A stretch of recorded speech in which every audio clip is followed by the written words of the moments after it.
We're 10 games into the NBA season. Paolo Banchero is putting up some fantastic numbers, good enough to get him into an all-star game, perhaps. In this era of basketball, I feel like people are putting up more numbers than ever before. We got at least 5 players averaging 30-plus points per game. We're seeing scoring at rates that we haven't seen in a long, long time, maybe at rates that we haven't seen ever. So I guess take that with a grain of salt. But if we were to end the season, if Paolo Banchero was to end the season with the averages that he has right now, he's got to keep replicating what he's doing, and we're going to talk a little bit about why that might be difficult for him to do. But if the season ended and he's averaging 22.9 points per game, that's the highest average for any rookie scoring the basketball since Allen Iverson in 1996-97, who put up 23.5 points per game, and he was playing 40 minutes a night. It just puts into perspective how rarefied the air is. Players don't enter the NBA and dominate like this. And you can look at the stats and see what he's doing. Some things will jump out at you in a good way, some things in a not so good way, like the shooting percentages, 23% from the three-point line. It's common for rookies to struggle with deep range shooting. Of course, the line is farther back than it was for them in college, but Paolo looks as comfortable as I've seen a rookie in a long time. He looks like a 10-year vet. It's rare that we see him slip up, make silly mistakes that a lot of young players make. The learning curve is certainly notable for so many guys coming into the league. It's a very common idea that the more young players, the more inexperienced players that you'll put on the court for your team, the more losing you'll do. And that's not because these players are necessarily bad. The level of understanding that comes with experience in this league is so valuable. And I know Paolo playing for the Magic, it's a bad team. Not only is it a bad team, but it's also a team that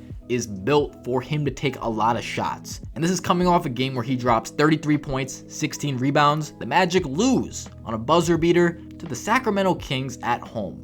It's far from a glamorous result for them, not only just losing like this, but also just losing in general to the Kings at home. The team is not good, but it hardly ever is. I mean, you just look back at rookies in general, you just don't win games if you are a top pick. The point is that your team is bad. That's why they got you. Paolo, the number 1 pick, was supposed to go 3rd, and Jabari Smith was the consensus favorite to be drafted 1st overall. We're a far cry from that moment. It's really interesting to think of what would happen if the Magic had just drafted Jabari Smith instead, because he's kind of an afterthought when we talk about the greatest rookies in the league right now. We think about Paolo, we think about Ben Mathurin, Jaden Ivey, Keegan Murray even. Jabari Smith has not really made the impression with the Rockets so far. Obviously, it's so early to tell, but we can see what we have here in Paolo. I think he gives us a really good indication of just the absolute baseline level. Like, the floor of a player like this is so high. If he just pulls a Ben Simmons and never gets better, he'll still be a damn good player that plays in this league for 12, 15 years if he stays healthy. Of course, we don't expect him to not get better. That's why Paolo is so exciting, because 19 years old, you come into the league looking like a guy who's been here for 10 years.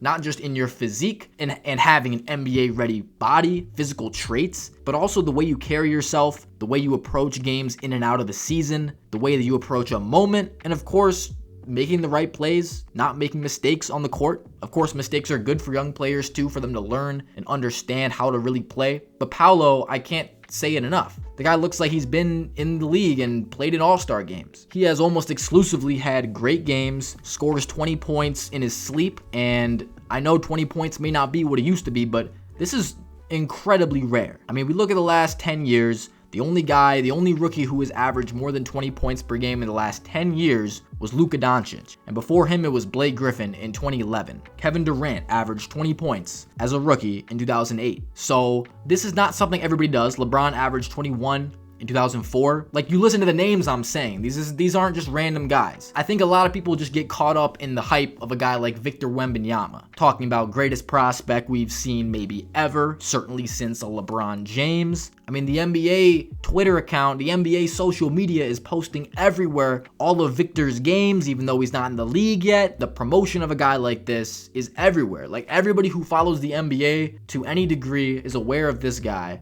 and the potential splash he will make upon entering the league, what he can do, how he will change a franchise. Teams tanking for a guy like that. But we have Paolo right here who, I mean, in comparison, he's not really being thought of like that. I know he's gonna probably win Rookie of the Year, and if you asked anybody who pays attention to the NBA about who's the best rookie this year, I think we all have the same answer. there's just a level of spotlight he's not really getting. A normal first overall pick is going to draw a large level of attention. Paolo Banchero is the number 1 pick, and he is absolutely living up to that. Usually there's this immense pressure. It doesn't feel like there's any pressure with him. Everything looks completely natural. Like I said, the level of experience looks like it's far greater than it actually is. He's turning 20 in a couple days. Listen, Magic fans have got to be ecstatic. He's shown incredible potential as a passer. Of course, handling the ball. Guy is a hybrid player. It seems like he can play any position on the court. At his peak, it's hard to identify and pinpoint a weakness. At this point, we can see, well, the guy's not a great perimeter shooter. He's shooting poorly from the 3-point line.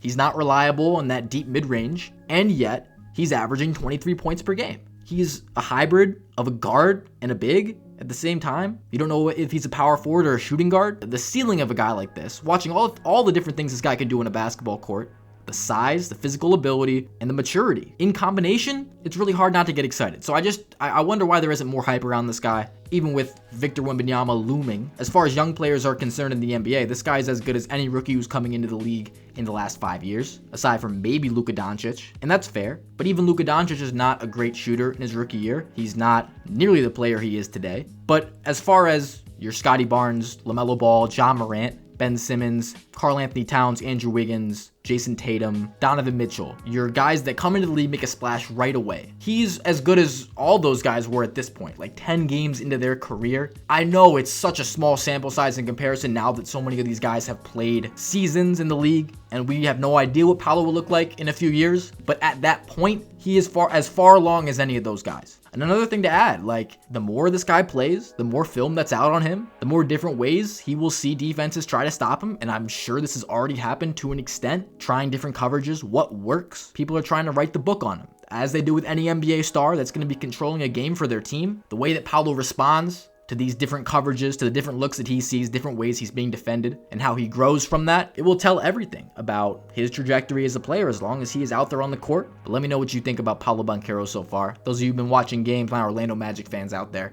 let me know. And that's going to do it. Hope you enjoyed the video, and I'm out.